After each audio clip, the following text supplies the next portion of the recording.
Welcome to episode 6, Shapiro's Rooted in American Craft. I am Matt, along with my sister Alena. Welcome back, everybody. Sorry we missed you last week, but the joys of running and owning a small business took over, and we had to push the show 1 week. So sorry about that. I know you guys missed us, but we're back. You don't have to worry. We will do our best to make sure that we get the podcast released every week. We have an exciting show for you today. We had to rearrange some of our guests. Today we're going to be interviewing one of my personal favorite glass artists. And, we still have some interesting and fun segments for you, but we're back. So welcome to Shapiro's Rooted in American Craft. It's a podcast where we like to give you a little behind the scenes of the gallery, get to know my sister Alena and I a little bit better, and also share some insights on the American craft industry as a whole. So welcome, Alena. How are you? I'm good. I was actually kind of excited that people realized that we missed last week because it means that there's people tuning in. So that was encouraging to hear. Yeah, the feedback's been awesome. Make sure that you guys like and subscribe on Spotify, on Apple Podcast, our YouTube channel. Follow us on our socials, Shapiro's Gallery. Follow us on the various podcasts, Shapiro's Rooted in American Craft. Share it, like it, follow it. You guys know what to do. How's your week going, Alena? What have you been up to? So far, so good. Avery finally started kindergarten. I know I've been talking about that, leading up to it, but this was the week she started. So she's loving it. She's made 4 friends so far. So she's really happy about that. And Guy and I can relax a little bit because she is doing great. So How did the first week go? Did she get any homework? Lots of reading. She has to read. Real homework starts after Labor Day. So I get a little bit of a, grace period until then. But very cool. Yeah, what about you? Anything exciting happening? This week's been just busy here, and I also have a t-shirt company, so I've been creating some new designs. But to get out of the house, I ended up going to the Rowdies game. Fortunately, they are back in town after about 3 weeks on the West Coast, so it's good to get back to Al Lang. And unfortunately, the boys lost, but it was great to get back into the stadium and watch some soccer live. So nice. we play again. We played last night, and then we play again on Saturday. So hopefully we get some points out of these next few matches. Nice. Last week we were no-showed, and we left everyone sad. Remind everyone what they listened to 2 weeks ago. So the last episode that we did, we interviewed our dad, Mike Shapiro. We brought him on, and he talked a little bit just more about the history of Shapiro's Gallery and how it got started and how we, were able to grow from our mom's clay work up into the gallery that we have now. So if you didn't listen, I would really encourage you to, because he gave a lot of really interesting history of the gallery. Yeah, and the nice thing is, over the past 26 years, we've added hundreds of artists, and we've represented hundreds of artists. And one of our artists that we're actually featuring today on the podcast is Scott Garrelts. He's out of Kansas, and he's one of my personal favorite artists that we have. His blown glass is incredible. He has some very simple pieces to very detailed and intricate pieces. And the more you look at his work, the more detail that you see. And as you look at it from the front or the back or the side, there's so much detail in his work. So I'm really excited to have him join us today and learn a little bit more about his process, his history, and kind of how he came to become a glass blower. So Scott, welcome. Thanks for joining us. How are you? Pretty good. Thanks for having me. So we've been getting to know our artists throughout the course of this podcast, and we have been trying to hit different mediums. So what type of work do you do? How did you get started? Where are you located? Give us a little background on you. Located in Kansas. I got into glass blowing back in 2006. Had a friend that was kind of doing it as a summer job. We were both going to college, and they paid more there than the YMCA, so I decided to give it a try. And I really didn't know what I was getting into at first, but it turned out to be a lot of fun. I like to play with fire, so that was pretty neat for me. By the end of that summer, they offered me a full-time job, and I decided to take it. Never looked back. Nice. That's awesome. How did you, glass isn't something that you can just easily pick up and start going. So what did you start with? How did you first get into it? Probably started making small stuff first, like paperweights and Christmas ornaments, stuff like that. And then slowly worked my way up making bigger things. But really what they hired me to do was not even make the glass at first. It was just to cold work the glass. That's where you like cut the bottom and make it nice and flat. So is that on a grinding wheel or with a drill? What type of tools are you using to cold work? There's a grinding wheel. It's a big 24-inch circle essentially. So you started into the cold working, and then they said time to pick up a pipe and create some paperweights. Yes, sir. That's awesome. Yeah, and it's amazing looking at your work, and we carry about 25 different glass artists at any given time, and I've always personally been drawn to your work and just the level of detail that you get into each piece. When people come in, they're immediately drawn to your work, and I don't know if it's the bright colors or everyone's always drawn to that ball that's kind of just set on the inside of your portals. How did you come up with adding that element? Because a lot of people are drawn to that.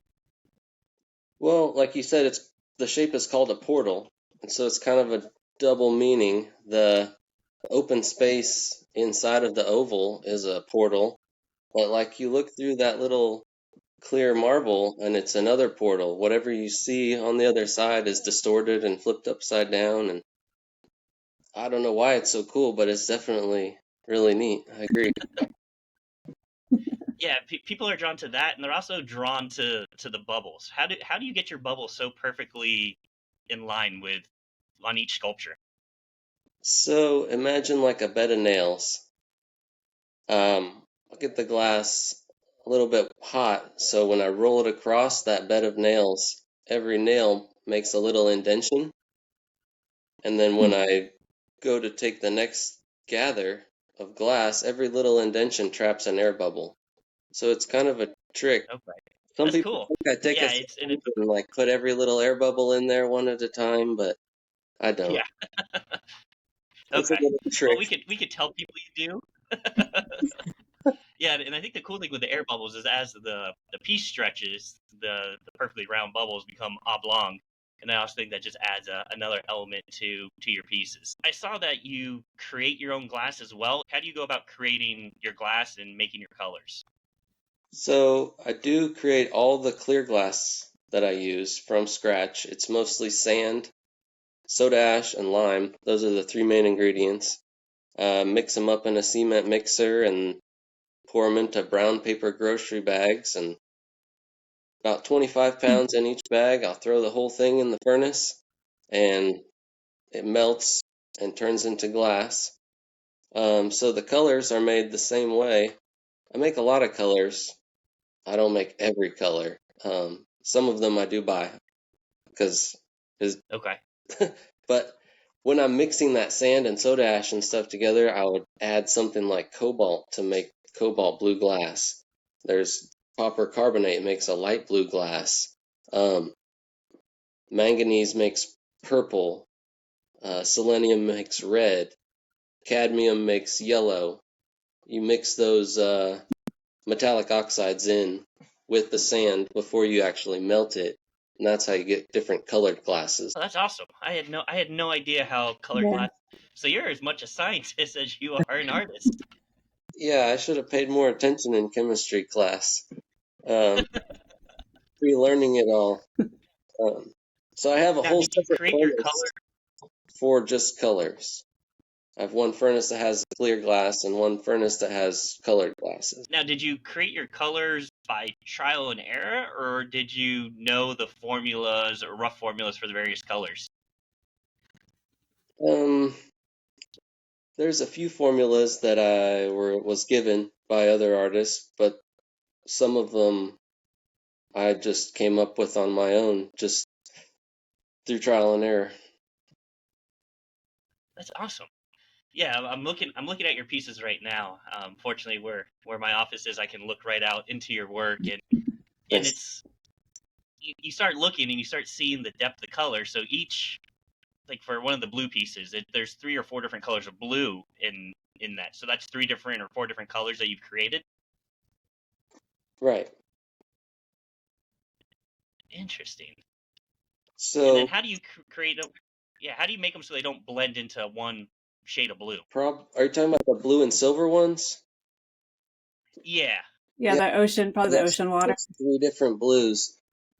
After they're made into glasses in the furnace, you have to take them out of the furnace, make frit essentially, which is little chunks of glass, and then you can Right. roll them up and apply them in layers. So on your blue piece, so you have 3 different colors of blue within the sculpture, correct? Yeah. Is there so in between is there clear glass in between each color, or are all the Um, colors on one layer? on the ocean pieces, all those 3 blue are on one layer. Okay, But interesting. And are they different weights, or is it just the way the glass reacts with each other? They just don't become one color. yeah, they wouldn't become all one homogeneous color unless you kept them melted at 2,000 degrees for hours and hours. Okay. And usually applying those 3 colors doesn't quite take that long. So I have fallen in love with glass. I think how every piece starts the kind of the exact same as a clear ball of glass, and then every artist is able to take and manipulate the glass their own ways. I find it absolutely fascinating, and the more I talk to different artists and hear their techniques and their tricks and their with how you get the bubbles into it or how you make your own glass, it's a fascinating medium. Do you have one that you just love making? um, I do really enjoy making those seascape pieces. They've got so many layers and it's so interesting. The depth, even when I'm making it, I'll see new things that I didn't even think were going to be there when I started laying out some of these colors. So what goes into making one of those seascape pieces? Well, first I've got to make all those little marini and cane pieces, and typically I'll do that days ahead of time, start making and laying out those pieces. Once I've got all those laid out, then I can start with that little glass ball, like you said, and start to build up the layers. And I'll add that blue background on one layer, and then the marini and cane are on a different layer, actually. They're not on the same layer. And I think the way that you describe it is kind of how everyone looks at it as well. As you start looking, you start seeing more depth and you see more details and more intricate work. But you're in Kansas, so how did you get inspired to create something so water inspired or coral reef inspired? Taking trips down to Florida, especially, seeing the ocean, seeing the Gulf, uh, been out on boats, and what I really want to do is get certified to be a scuba diver so I can go see some of that stuff more closely. But yeah, here in Kansas, it's kind of weird, I guess. So To be is that kind of your inspiration behind those pieces? Yeah, totally. That's awesome. When Yeah, you make one of those seascape pieces, how many people are working on one piece at the same time? Like, do you have assistants that work with you, or are you doing it all on your own? Like, what is that process like? I do need an assistant to help me make all the marini and the cane. Just Okay. stretching it out physically, I couldn't do it on my own.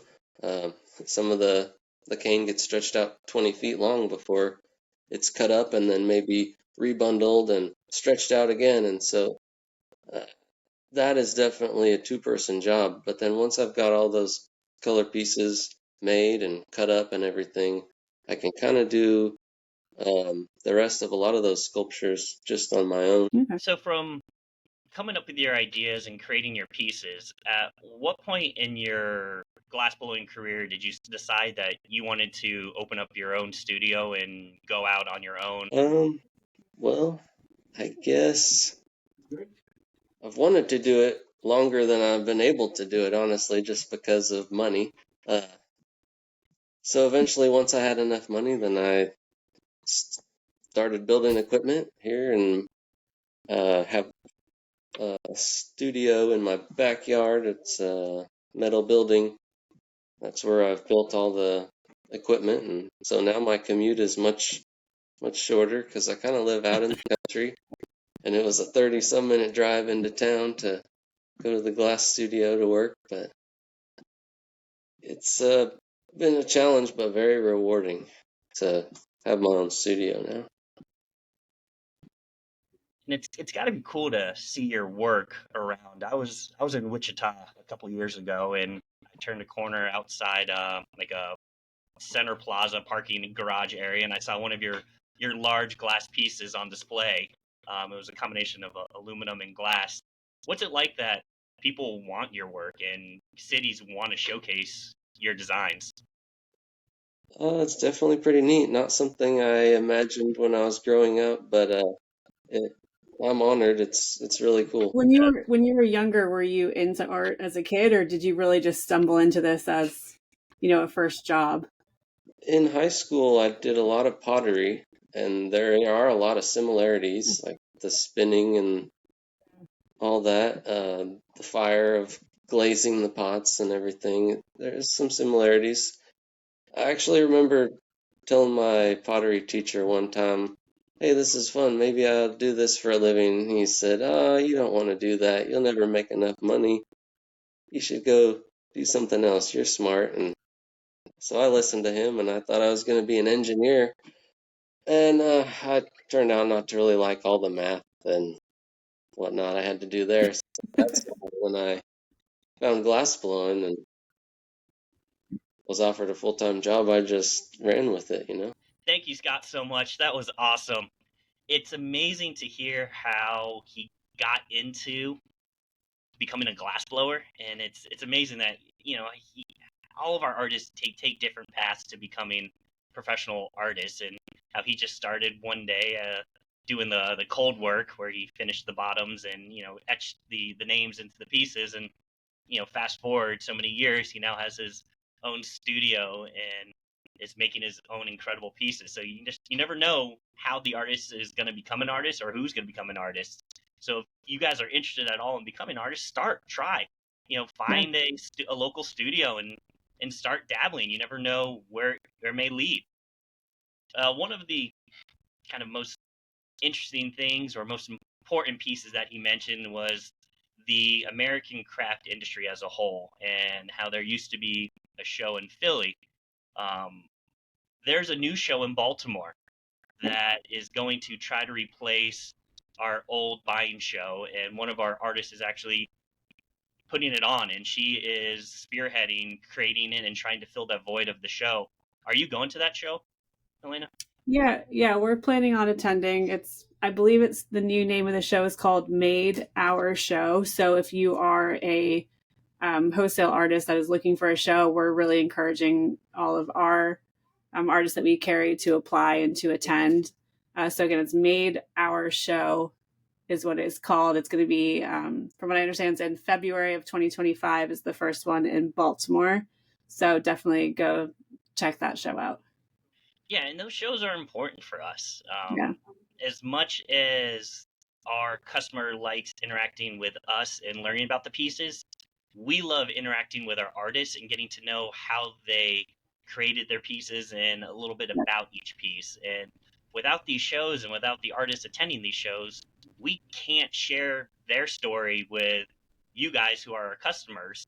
And you lose a bit of the uniqueness and specialness of American made and handmade in the craft industry as a whole. So yeah, I'm glad we're going. I'm glad there's a show that's trying to fill the void, and I really hope that if any of our artists are listening and they're on the fence about going, definitely go. Please go. We miss you. We want to see you. And we're excited to see everybody again. Yeah, it's fun. We're glad that we're able to kind of open the door a little bit to our customers and have them see some of the artists that we carry through this podcast, but we won't be able to continue growing those connections and meeting new people if we don't have a show. So go and support the new show in February in Baltimore. So this was episode 6. Episode 7, I'm just going to plug it and promote it because I know it best. It's going to be all about me. All about Matt. Many of you know Gallery Matt.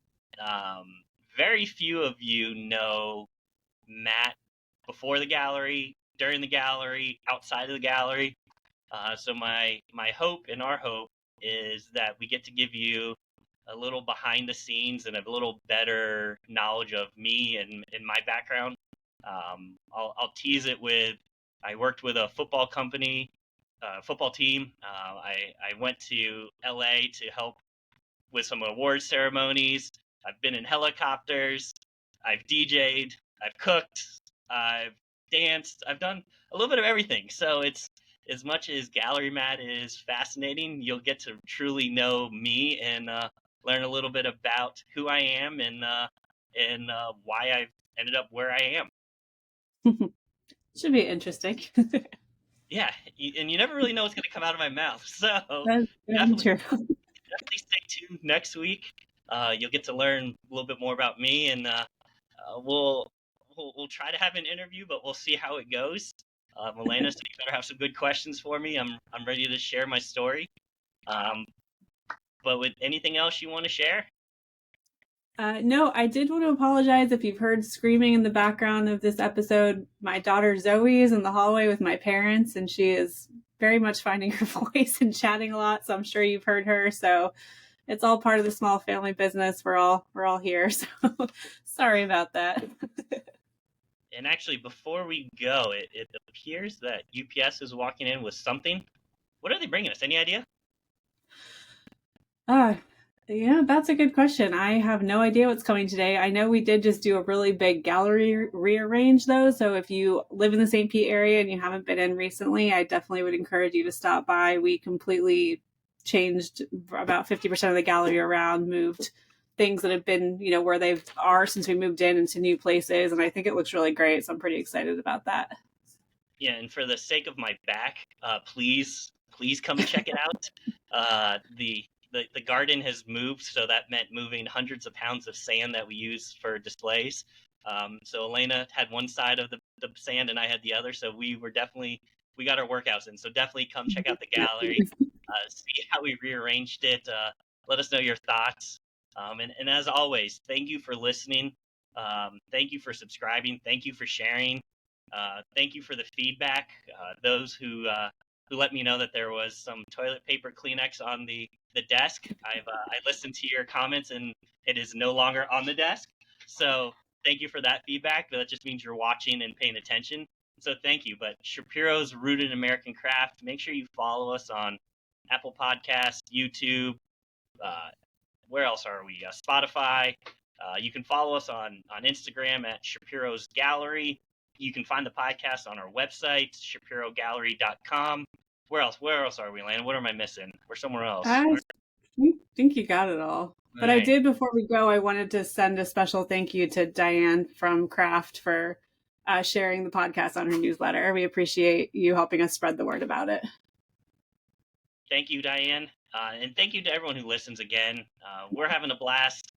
We want to keep doing this. So as the views keep going up, we're going to keep making them and introducing you to us and all of our artists. Anything else? Or are we ready to wrap this thing up? I think we're good. Awesome. Well, thank you again, guys, and have an amazing week. And look forward to next week when you get to learn all about me. Bye. Have a good one.